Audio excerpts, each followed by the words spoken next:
Melarang adalah sebuah desa kecil di Kabupaten Purworejo, Jawa Tengah. Saat itu mulai diguyur hujan menjelang sore. Di dalam rumah panggung berdinding anyaman bambu, Tono duduk memandangi selembar brosur yang sudah lusuh. Di sana tertulis janji-janji manis, kerja ringan, upah besar, fasilitas lengkap. Brosur itu diberikan oleh Saman, seorang tetangga desa yang kini menyandang status sebagai kontraktor tenaga kerja. Kontraktor yang katanya punya akses langsung ke bos besar di Kalimantan Timur. Anaknya, Bayu, sebentar lagi masuk SLTA, biayanya tidak sedikit. Istrinya, Darsi, sudah lama mengeluhkan uang belanja yang tidak cukup. Melihat brosur itu, Tono mulai merasa ini adalah jalan keluar dari penderitaan ekonomi mereka. Kata Saman kita bakal naik pesawat. Rumah sudah disediakan. Kerja ringan. Cuma bersihin semak-semak kecil. Gajinya juga lumayan. Darsi tidak langsung menjawab. Ia menatap lantai bambu, lalu menghela napas pelan. Asal kamu yakin, Mas. Jangan sampai kayak dulu pas kamu kerja di proyek kota. Pulang cuma bawa capek aja. Bersama dengan 12 tetangga lainnya dan 7 kerabat si kontraktor, Tono akhirnya mendaftar. Mereka diiming-imingi kerja borongan dengan bayaran Rp400.000 per hektare, naik pesawat ke lokasi, rumah tinggal yang nyaman, bahkan sekolah gratis bagi anak-anak, jika keluarga ingin menyusul. Saman juga menambahkan bahwa fasilitas seperti musola, air bersih, dan listrik tersedia. Ia bahkan menunjuk beberapa foto yang katanya diambil dari lokasi kerja. Kalau kalian rajin, bisa dapat lebih dari 100.000 sehari. Ini bukan proyek abal-abal. Bosnya dari Jakarta, punya izin. Malam itu, Tono tak bisa tidur. Kepalanya penuh bayangan tentang Bayu yang memakai seragam SLTA, tentang dapur rumah yang selalu berasap, tentang ladang kecil di belakang rumah yang tak cukup untuk menyambung hidup. Dan akhirnya, tentang Kalimantan, yang dalam bayangannya, adalah tanah emas. Berangkat dari Purworejo menuju Surabaya dengan bus tua, mereka duduk berdesakan. Kursi keras, ventilasi minim. Tak ada makanan atau minuman. Perjalanan belasan jam itu membuat tubuh remuk, tapi mereka menahannya demi bayangan hidup baru. Kata Saman dari kursi depan. Namun hingga bus berhenti di terminal, tak ada satupun yang dibagikan. Ketika mereka tiba di pelabuhan Tanjung Perak, mereka akhirnya diberi sebungkus nasi putih dengan tempe dan segelas air plastik. Dinginnya nasi tidak mereka hiraukan. Lapar lebih mendesak daripada rasa. Setelah itu, mereka menaiki kapal laut menuju Samarinda. Lautan luas menghampar, namun ketidakpastian terasa semakin dekat. Di atas geladak kapal, Tono menatap jauh ke garis cakrawala. Angin laut membelai wajahnya, membawa kecemasan yang samar. Setibanya di Samarinda, perjalanan masih belum selesai. Mereka dipindahkan ke sebuah mobil tua yang mengarah ke sebuah pelabuhan kecil tanpa papan nama. Dermaga kayu reot menyambut mereka, dan dari sana mereka naik speedboat menuju Sekatak. Saat tiba di Sekatak, hanya ada satu mobil pick-up menunggu. Di pintunya tertulis nama perusahaan yang tidak dikenal oleh siapapun dari rombongan. Sopirnya tidak banyak bicara. Ia hanya menunjuk ke bak belakang, menyuruh mereka untuk naik. Mobil itu melaju melewati jalan tanah merah yang becek dan licin. Pohon-pohon hutan menjulang di kiri kanan, menutup pandangan dari sinar matahari. Tak ada sinyal ponsel. Tak ada perkampungan. Hanya deru mesin dan suara ranting pecah di lindas ban. Semakin jauh mereka melaju, semakin hening suasana. Raut wajah Tono berubah muram. Parjo, salah satu rekan mereka, mulai berbisik ke orang di sebelahnya. Kok kayak sengaja ya, dimuter-muterin gini? Biar kita nggak bisa balik. Tidak ada yang menjawab.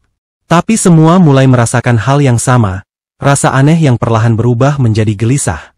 Setibanya di lokasi, bukan rumah yang menanti mereka, melainkan hutan terbuka. Tanahnya masih gundul, penuh sisa tebangan pohon dan tunggul-tunggul tajam. Tak ada bangunan permanen. Tidak ada barak, apalagi rumah. Yang ada hanya tumpukan kayu dan beberapa gulungan terpal biru kusam. Ini tempat tinggal kalian, bikin sendiri. Peralatan ada di gudang. Tapi semua dicatat. Ujar seorang mandor sambil menunjuk ke arah lahan terbuka. Ternyata, terpal, tikar, lampu minyak, sarung tangan, bahkan parang dan jerigen air yang mereka gunakan, semuanya dihitung sebagai utang. Perusahaan menyebutnya, fasilitas pinjaman, yang akan dipotong dari hasil kerja mereka nanti. Malam pertama, mereka tidur di atas tanah basah dengan tikar tipis. Hujan rintik-rintik menetes dari sela-sela terpal dan juga nyamuk hutan menggigit tanpa ampun. Tak ada listrik bahkan sinyal. Tak ada jalan untuk pulang. Pekerjaan dimulai keesokan paginya, merintis lahan. Mereka diminta menebas semak, menyingkirkan sisa kayu, dan merapikan kontur tanah sebelum ditanami sawit. Kayu yang harus ditebas tidaklah kecil, ada yang sebesar paha orang dewasa. Ini bukan pekerjaan ringan seperti yang dijanjikan. Baru 3 hari bekerja, Tono sudah merasa ingin pulang. Badannya pegal, luka-luka mulai bermunculan di tangan dan kaki. Tapi kemana ia harus pulang? Jangan macam-macam, di belakang tenda tuh ada pos jaga. Ada yang kelihatan bos senjata. Ternyata, mereka dikelilingi oleh pos jaga yang dijaga orang-orang perusahaan. Jalan keluar tidak diketahui. Bahkan jika dia nekat kabur, kemana mereka harus melangkah di tengah hutan Kalimantan yang asing dan lebat? Hari demi hari berlalu. Mimpi yang dibawa dari Jawa mulai layu. Yang tersisa hanya tanah gagal janji dan rasa takut yang merambat pelan. Tugas pertama mereka adalah merintis kebun, mencabut semak, menebas batang, serta mengangkut kayu. Tapi pohon-pohon yang katanya hanya sebesar jari ternyata sebesar paha. Belantara yang harus mereka bersihkan penuh pacet, ular, dan semut rang-rang. Matahari membakar kulit. Baju basah oleh keringat dan lumpur. Parang tumpul dengan cepat, tapi mereka tak diberi yang baru. Segalanya serba terbatas, serba dihitung, serba dicatat sebagai hutang. Selama 48 hari, kelompok mereka yang terdiri dari 13 orang telah menyelesaikan 60 hektar lahan. Upah borongan untuk seluruh kelompok adalah 12 juta rupiah. Tapi perusahaan memotong 10 juta rupiah dengan alasan hutang, perlengkapan kerja, makan, dan biaya transportasi. Sisa 2 juta rupiah dibagi rata. Tono membawa pulang 150.000 rupiah untuk kerja selama 48 hari. Kurang dari 3.200 rupiah per hari. Itu pun langsung habis untuk membeli sandal dan senter baru. Pekerjaan selanjutnya tidak lebih baik. Kadang mereka tidak diberi makan. Kadang makanannya hanya nasi dingin dan garam. Minyak goreng diganti dengan air rebusan. Tidak ada sayur. Tidak ada daging. Air bersih tidak tersedia. Mereka mengambil air dari sungai yang berlumpur dan berbau besi. Sebagian pekerja mulai diare. Beberapa batuk terus-menerus. Tapi tidak ada akses ke klinik. Tidak ada obat. Bahkan minta istirahat pun bisa membuat mandor marah. Kalau nggak kuat, silakan keluar. Tapi jalan sendiri ya. Tanggung akibatnya. Kata salah satu mandor. Mereka tahu maksud ucapan itu. Pernah ada satu orang yang kabur. Mayatnya ditemukan 2 minggu kemudian di pinggir sungai. Kata orang, karena dimakan biawak. Tapi banyak yang percaya, itu peringatan. Hari demi hari, tubuh mereka mulai mengeriput. Tapi yang lebih parah adalah batin mereka. Mereka mulai kehilangan arah, kehilangan waktu, kehilangan harga diri. Karena di sana, harga manusia lebih murah dari 1 batang bibit sawit. Beberapa teman mencoba kabur. Ada yang berhasil. Ada yang tertangkap. Yang tertangkap tidak kembali dengan utuh. Mereka dipukuli, diseret, dan dikurung dalam gubuk kecil beratap seng. Tidak diberi makan selama 2 hari. Setelah itu dilepaskan dalam keadaan lemas. Tono menyaksikan semua kejadiannya. Tono menyimpan rasa takut tetapi rasa takut itu kini bersaing dengan rasa rindu dan frustasi. Rindu pada anak dan istri yang entah bagaimana kabarnya di rumah dan frustasi karena hidupnya seperti digantung di ujung tali busuk. Ia mulai mencatat hari demi hari di dinding tenda dengan ujung parang tumpul. 1 garis untuk 1 hari. Garis-garis itu kini tak lagi terhitung. Mereka terus bertambah, tapi upah tak kunjung datang. Hutang justru makin menumpuk. Suatu malam, ia bermimpi pulang. Bayu menyambutnya di depan rumah, Darsi memasakkan sayur bayam dan tempe goreng kesukaannya. Tapi pagi selalu datang dengan kenyataan pahit. Yang ada hanya nasi basi dan suara mandor yang membentak. Waktu tak lagi terasa. Hari berganti malam seperti putaran mesin tanpa rem. Dan di balik setiap hari, Tono mulai kehilangan dirinya. Pagi itu, matahari belum tinggi ketika suara teriakan pecah dari tengah blok D6. Beberapa pekerja berlarian ke arah suara tersebut. Di sana, Di antara semak tinggi dan tandan-tandan sawit yang membusuk karena tak terangkut, tubuh Giono tergeletak. Tubuhnya setengah tertelungkup, kulitnya pucat kering seperti daging ikan asin yang dijemur, bibirnya membiru, dan matanya terbuka tanpa cahaya. Tono tercekat. Ia mengenali topi robek di samping kepala Giono. Semalam mereka masih sempat bercanda soal mimpi makan sate kambing. Pagi ini, Giono sudah jadi mayat. Tak ada darah. Tapi tubuh itu kotor dan penuh goresan. Giono sudah 2 hari terakhir mengeluh pusing dan nyeri dada. Tapi tidak ada yang peduli. Gak ada obat, bahkan tidak terlihat akses keluar dan air pun terbatas. Dehidrasi, luka yang tidak pernah sembuh karena selalu digaruk nyamuk dan pacet, serta tenaga yang terus diperas tanpa istirahat. Semuanya menumpuk. 5 menit kemudian, mobil pick-up perusahaan datang. 2 orang mandor melompat turun. Mereka tidak terlihat kaget. Hanya menyuruh semua pekerja mundur. Mereka membawa selembar terpal biru dan seutas tali. Jangan kumpul, lanjut kerja, ini bukan urusan kalian. Tubuh Giono dibungkus seperti karung pupuk. Tidak ada doa. Tidak ada penutup mata. Tidak ada upacara. Mereka memasukkannya ke bak belakang mobil, lalu melaju menuju arah hutan yang lebih dalam. Sore harinya, lubang galian baru terlihat di dekat blok kosong di ujung barak. Lubang tanpa nisan di mana gak ada batu dan gak ada nama. Hanya tanah basah yang tergesa ditimbun. Mereka semua tahu siapa yang terkubur di sana, tapi mereka diminta untuk melupakan. Tono ingin memberitahu keluarga Giono di kampung, tapi tak tahu caranya karena gak ada sinyal dan telepon. Bahkan kalaupun ada, siapa yang bisa menyelinap keluar dari kebun ini tanpa dicegat di pos? Hari berikutnya, pekerja dikumpulkan di barak oleh seorang staf perusahaan. Kejadian tadi pagi, anggap tidak pernah terjadi. Jangan ada yang cerita keluar. Kalau kalian bicara, kalian tahu akibatnya. Suaranya datar dan sorot matanya kosong. Seolah kematian hanyalah angka, dan manusia cuma alat produksi. Di malam hari suasana di barak hening. Gak ada terdengar tawa, bahkan suara ngobrol karena gak ada yang berani menyinggung nama Giono. Tapi Tono mencoret 1 garis besar di dinding tenda. Garis itu ia lingkari. Ia tak ingin lupa. Ia tahu kini nyawa mereka tak bernilai. Di tempat ini, mati adalah hal biasa. Dan yang lebih menakutkan dari kematian adalah dilupakan. 3 hari setelah penguburan diam-diam Giono, bau aneh mulai menyebar dari sungai kecil yang biasa mereka gunakan untuk minum dan mandi. Awalnya seperti bau bangkai, lalu berubah menjadi bau logam, tajam dan menusuk. Beberapa pekerja mulai muntah-muntah. Ada yang diare tak berhenti, ada yang demam tinggi. Tono memaksakan diri untuk tetap bekerja meski perutnya melilit. Ia tahu, jika ia berhenti, berarti tidak ada uang, dan hutang terus berjalan. Tapi tubuhnya mulai melemah. Kakinya gemetar saat berjalan, warna ujung jarinya berubah menjadi membiru. Air sungai berubah keruh, kemudian tumbuhan air menghitam, gak ada ikan yang terlihat, bahkan seekor biawak ditemukan mati mengambang. Dan mandor tetap menyuruh mereka tetap memakai air sungai. Katanya itu hanya perubahan musim. Pardi, salah satu rekan yang paling tua, memutuskan nekat minum dari air hujan yang ia tampung sendiri di terpal. Malam itu ia menggigil hebat, menggertakkan gigi seperti mesin rusak, lalu tidak sadarkan diri. Esoknya, ia tidak bangun. Tenang, angkat dia. Biarkan dia istirahat, Kata mandor. Tapi semua tahu, tubuh Pardi sudah dingin.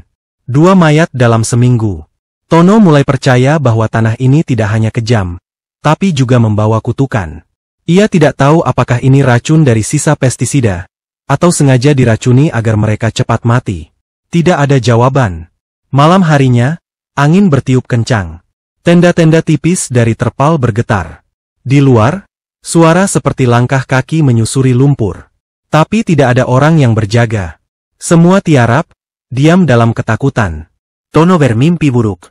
Dalam mimpinya, Giono dan Parjo berdiri di tepi sungai, tubuh mereka penuh lumpur, mulut menganga, dan mata mereka masih terbuka dan menatap Tono. Seolah ingin bicara, tapi suara mereka keluar sebagai suara air menetes. Ketika ia bangun, ia menemukan tanda aneh di tanah di depan tenda, jejak kaki telanjang. Tapi tanah sedang kering, dan tidak ada yang berjalan malam tadi. Ia tidak yakin mengenai apakah tubuh yang terkubur itu memang tetap terkubur, atau tanah ini sedang meludahkannya kembali. Kematian Pardi menyisakan kekosongan, tapi juga memunculkan nyali yang selama ini tertimbun. Para pekerja mulai bicara pelan-pelan. Dalam bisikan di tengah malam, dalam gumaman saat makan. Ada sesuatu yang tidak beres. Dan bukan hanya tentang upah atau kerja paksa. Ini bukan cuma soal kerja berat. Ada yang salah dengan tempat ini. Kau lihat bayangan itu malam tadi. Gua rasa bayangan barusan bukan orang. Tono awalnya mengira teman-temannya hanya berhalusinasi karena kelelahan dan kelaparan. Tapi ketika ia sendiri melihat sosok hitam berdiri diam di balik pohon sawit, sosok tanpa wajah tapi tinggi menjulang, ia tak bisa menyangkal. Sosok itu tak bergerak, tapi selalu ada jika ia menoleh. Lalu hilang begitu saja saat didekati. Suatu malam, seorang pekerja bernama Leman menghilang. Ia pergi buang air, tapi tak pernah kembali. Mereka menemukan jejak kaki yang masuk ke arah rawa. Jejak itu berhenti di lumpur dalam. Tidak ada tubuh. Tidak ada suara. Hanya aroma busuk yang menggantung di udara. Setelah kejadian itu, muncul bisikan-bisikan di malam hari. Suara-suara seperti orang memanggil dari kejauhan. Kadang terdengar suara cangkul, padahal semua alat kerja sudah disimpan, bahkan sesekali terdengar suara nyanyian anak kecil. Beberapa pekerja mulai menggambar simbol aneh di dinding tenda.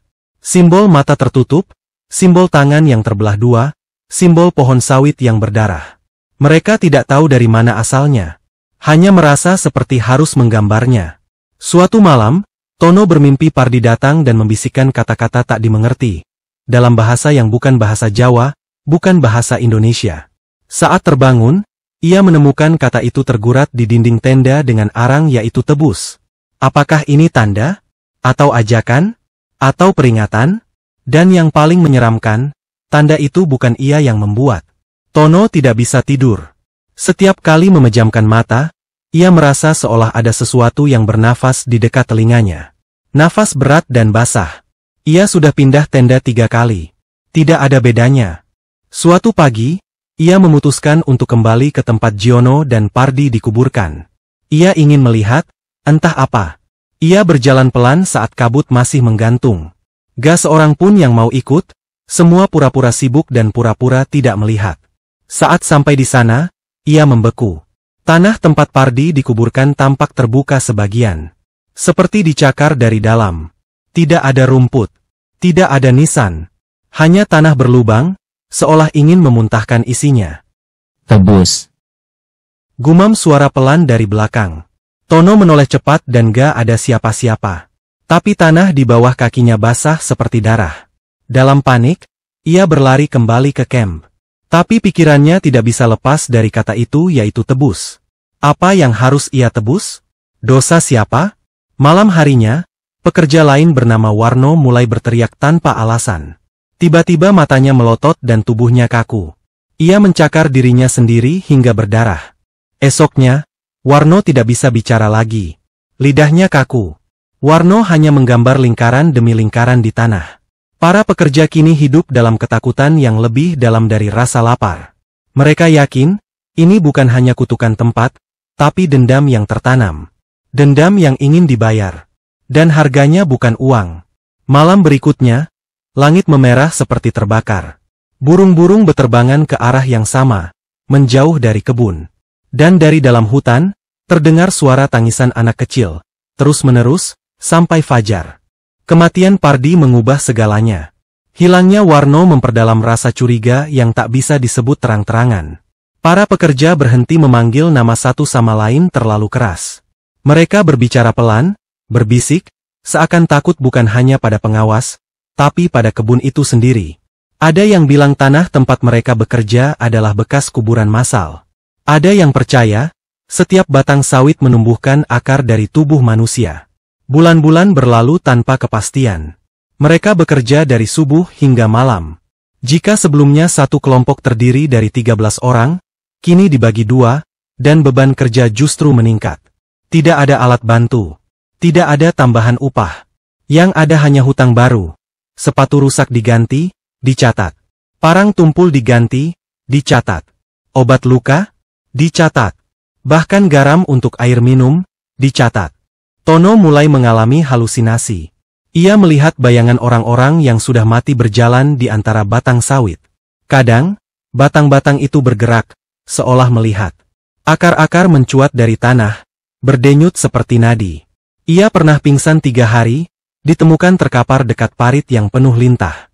Tubuhnya penuh luka, bajunya compang-camping. Ketika bangun, ia merasa tak lagi utuh. Ada bagian dirinya yang tertinggal di dalam mimpi itu.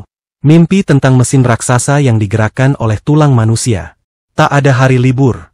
Tak ada waktu untuk sakit. Ketika seorang pria tua dari Flores demam tinggi dan tak mampu bekerja, ia diangkut seperti karung goni, dilempar ke belakang tenda. 2 hari kemudian, ia tidak bangun lagi. Tidak ada penguburan.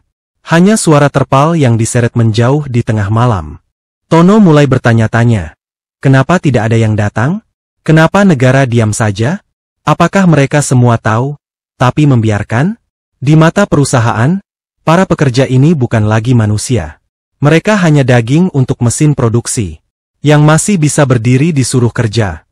Yang jatuh akan digantikan oleh tenaga baru dari desa lain yang sedang putus asa. Dan suara-suara dari tanah semakin sering terdengar. Jeritan pelan di malam hari, gemerisik di semak meski tak ada angin. Kadang terdengar bunyi rantai. Kadang bisikan nama-nama mereka sendiri. Malam-malam panjang di camp mulai terasa lebih dingin, bukan karena angin, tetapi karena harapan yang perlahan membusuk. Tono mulai menulis surat untuk istrinya, Darsih, dan anaknya, Bayu. Ia menulis dalam cahaya temaram lampu minyak, menggunakan potongan kertas bekas bungkus pupuk dan tinta dari spidol luntur. Maafkan Bapak, Bayu. Bapak tidak bisa pulang. Belum bisa. Kalau surat ini sampai, tolong jangan cari Bapak. Tanah di sini makan orang. Surat itu ia gulung rapat, bungkus dengan plastik dan diselipkan ke dalam kaleng rokok kosong. Setiap kali truk logistik datang, ia berharap bisa menyelipkan kaleng itu di antara karung beras atau dus sabun. Tapi kesempatan itu tak pernah datang. Pos penjagaan semakin rapat, bahkan supir-supir logistik pun dikawal. Pagi itu, semuanya berubah. Mateus, seorang pekerja dari Flores, yang sudah beberapa hari gelisah, mencoba kabur lewat semak belakang. Ia sempat berlari hingga sungai kecil sebelum tertangkap oleh pengawas bersenjata. Hari itu, para pekerja dipaksa berkumpul di tengah camp. Mateus diikat, digantung dengan tali plastik biru di tiang bendera yang tak pernah digunakan. Tidak ada upacara. Hanya tubuh menggantung, dan mata terbuka yang menatap kosong ke arah langit. Tono muntah karena bau kencing dan keringat bercampur tanah basah memenuhi udara. Tapi tak seorang pun diizinkan pergi. Mereka semua diminta melihat, menghafal dan mengerti. Setelah kejadian itu, semua berubah. Gak ada lagi pembicaraan tentang kampung, bahkan gak ada lagi doa di malam hari. Orang-orang berhenti saling menyapa, bahkan tak saling menatap. Mereka menjadi bayangan dari dirinya sendiri, berjalan seperti mayat hidup, memikul beban seperti bukan manusia. Surat-surat yang ditulis Tono tetap tersembunyi dalam kaleng rokok. Bertambah satu demi satu. Tapi semuanya tak pernah sampai. Karena di tempat itu, kebenaran hanya hidup dalam bisikan, dan surat hanya dibaca oleh tanah. Hujan turun rintik-rintik sejak sore. Malam itu gelap, tanpa bintang. Di langit, awan menggantung berat seperti menahan sesuatu yang enggan tumpah. Di dalam camp, para pekerja sudah terlelap, tubuh mereka habis terkuras di ladang sawit. Tono tak tidur. Ia duduk di ujung ranjang kayu lapuk, matanya tak berkedip menatap pintu yang berderit perlahan tiap kali angin lewat. Ia sudah memikirkan ini selama berminggu-minggu. Momen untuk pergi. Tapi tak ada waktu yang sempurna. Tak ada rencana yang bisa menjamin keselamatan. Ia hanya tahu satu hal. Jika ia tinggal lebih lama, ia akan mati di sini.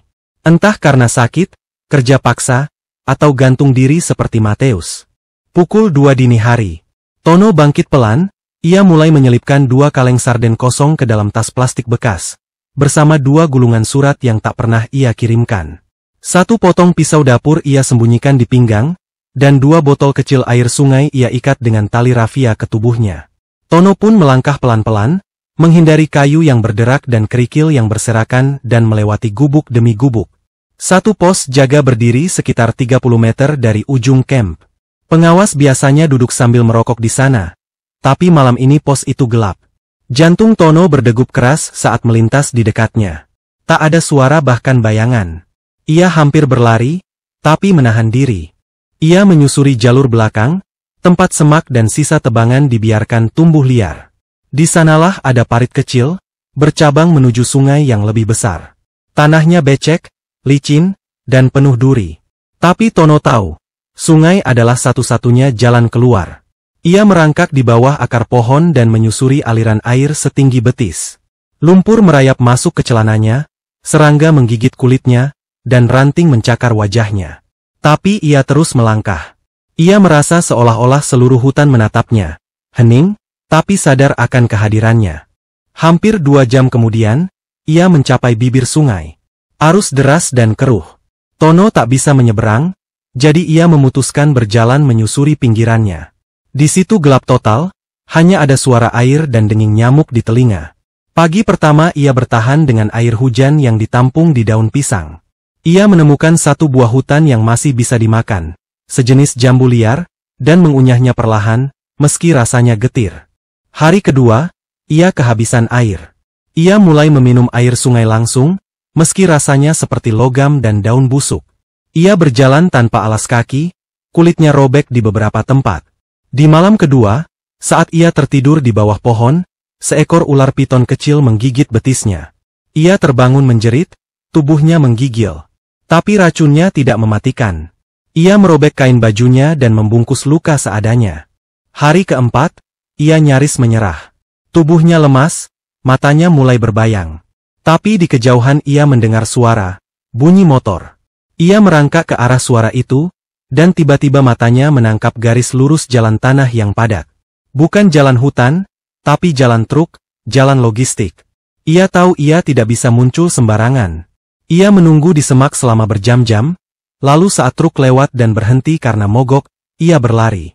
Supir truk itu, seorang pemuda dari Banjarmasin, kaget setengah mati saat melihat tubuh yang penuh lumpur dan luka berdiri di hadapannya. Aku pekerja dari dalam. Tolong, antar aku keluar. Supir itu menatapnya lama, lalu diam-diam mengizinkan Tono naik ke bak belakang. Tono tidak ingat banyak dari perjalanan setelah itu. Ia demam tinggi dan mulai mengigau. Ia dibawa ke sebuah klinik kecil di tepi kota. Ada seseorang dari Sawit Watch yang menemukannya di sana, setelah laporan diteruskan oleh relawan yang kebetulan kenal dengan sopir truk tadi. Tubuhnya selamat, tapi jiwanya tidak. Anehnya, tak ada yang mengejar. Tak ada ancaman bahkan pencarian. Seolah-olah perusahaan membiarkannya pergi. Beberapa hari kemudian Tono memutuskan untuk ke Jakarta. Tono pergi ke kantor sebuah badan ketenagakerjaan nasional. Ia mengenakan kemeja pinjaman dari salah satu aktivis LSM. Tangannya gemetar, bukan karena takut, tapi karena gugup, dan sebagian karena tubuhnya belum pulih sepenuhnya dari luka-luka lama yang tak pernah dirawat. Di dalam ruangan kaca di depannya, seorang staf dari suatu badan ketenagakerjaan nasional tengah membaca tumpukan kertas. Laporan yang ditulis oleh Sawit Watch tentang kondisi para pekerja kebun sawit di Kalimantan Timur. Masuk Tono, silakan masuk. Tono berdiri pelan, melangkah masuk ke ruang kecil ber-AC itu, duduk di depan 2 orang perwakilan badan ketenagakerjaan. Seorang perempuan muda dari Filipina dan seorang laki-laki Indonesia berpakaian rapi. Mereka menyodorkan air mineral dan mulai merekam pembicaraan mereka. Silakan diceritakan dari awal. Tono menarik napas, lalu ia mulai bercerita dengan perlahan dan sangat detail. Satu kalimat demi satu kalimat. Tentang brosur yang dibawakan oleh Saman. Tentang perjalanan kelam dari Purworejo ke Surabaya, lalu kapal ke Samarinda, truk-truk gelap ke Sekatak. Tentang hutan yang tidak punya jalan keluar. Tentang upah yang tidak dibayar. Tentang camp yang hanya terpal. Tentang Giono yang mati di ladang. Tentang Warno yang hilang. Tentang rekan Flores yang digantung di tengah camp. Tentang para pekerja yang sekarang hanya menjadi nama-nama yang tidak akan ditemukan di data penduduk manapun. Tono bicara 2 jam lebih. Tanpa henti dan sesekali menangis. Tapi air matanya bukan tangisan biasa. Itu kemarahan, kepedihan dan juga keyakinan bahwa jika ia diam, maka tak akan ada yang tahu. Saat ia selesai, ruangan itu sunyi. Staf Badan Ketenagakerjaan Nasional yang perempuan menggigit bibirnya, nyaris menangis. Laki-laki yang mencatat berhenti menulis dan menatapnya lama. Kami tahu sebagian, tapi mendengarnya secara langsung seperti ini, rasanya berat sekali. Tono tidak menjawab. Ia hanya membuka tas lusuhnya, mengeluarkan segepok surat yang dulu ia sembunyikan di kaleng rokok. Surat-surat yang ditulis dengan tangan gemetar, di malam-malam penuh rasa takut. Surat untuk istri, untuk anaknya Bayu, untuk kepala desa, bahkan satu untuk pemerintah. Tolong, sampaikan ini, kalau saya sudah tidak ada nanti, ini semua jangan ikut hilang. Anggota organisasi menerima semua bukti itu. Mereka menjanjikan akan mengangkat kasus ini ke tingkat lebih tinggi. Akan mendorong investigasi. Akan menghubungi Komnas HAM, Kementerian Ketenagakerjaan, dan bahkan mengangkatnya ke forum internasional. Tapi Tono tidak terlalu percaya lagi pada janji. Yang ia inginkan hanya satu, suara. Agar pekerja-pekerja yang masih terjebak di ladang penuh kutukan itu tahu, bahwa seseorang pernah keluar. Dan ia bicara. Sebelum keluar dari ruangan, Tono berhenti di depan pintu dan berkata, Kalau kalian lambat, mereka akan mati satu persatu. Dan kebun itu akan terus tumbuh di atas darah kami. Tono pun tidak menoleh lagi setelah itu. 3 minggu setelah Tono memberikan kesaksian lengkapnya, 3 lembaga besar akhirnya bertindak. Organisasi Kemanusiaan, Komisi Pemberantasan Korupsi, KPK, dan Tim Kepolisian Nasional. Di bawah tekanan media dan tekanan internasional dari laporan Organisasi Perburuhan Nasional, mereka menyusun operasi darurat, langsung menuju titik koordinat yang diberikan Tono di peta kasar yang ia gambar sendiri. Mereka melewati sungai yang sama, jalan tanah merah yang lengket, jembatan gantung yang nyaris rubuh, hutan yang hening dan mencekam. Mereka harus berpindah dengan speedboat kecil selama 4 jam, lalu naik truk logistik perusahaan yang diamankan aparat bersenjata. Dan akhirnya, mereka sampai. Di balik hamparan sawit yang tampak normal dari luar, mereka menemukan sesuatu yang tidak disebut dalam laporan perusahaan manapun. Sebuah bangunan semi-permanen, berdinding seng dan kawat, tersembunyi di balik gundukan tanah dan barisan jerami tinggi. Di dalamnya, terdapat 27 pria dewasa, sebagian tinggal tulang dan kulit, sebagian tergeletak tak sadar, 2 di antaranya sudah membusuk. Mereka dikurung dalam kerangkeng besi seperti kandang ayam. Tidak diberi cukup makan, tidak ada akses toilet layak, tidur di atas tanah yang lembab, dan hidup dalam ketakutan serta keputusasaan. Ketika pintu kerangkeng dibuka, sebagian pria tidak langsung keluar. Mereka menatap kosong, seakan tak lagi percaya pada cahaya, pada manusia, pada janji kebebasan. Salah satu dari mereka berbisik lirih. Apa ini? Mimpi? Tono tidak ikut ke lokasi. Saat berita itu tersiar di televisi nasional dan menjadi berita utama di media asing, ia hanya menatap layar kecil di ruang kontrakan sempitnya di pinggiran Jakarta. Ia menangis pelan, tapi bukan lega, lebih kepada kesedihan yang belum selesai. Karena ia tahu, itu baru satu kebun. Masih banyak kebun lain di Kalimantan, di Sumatera, di Papua, tempat orang-orang seperti dirinya dikirim, disembunyikan, dan dilenyapkan dalam sistem yang rapi dan didiamkan.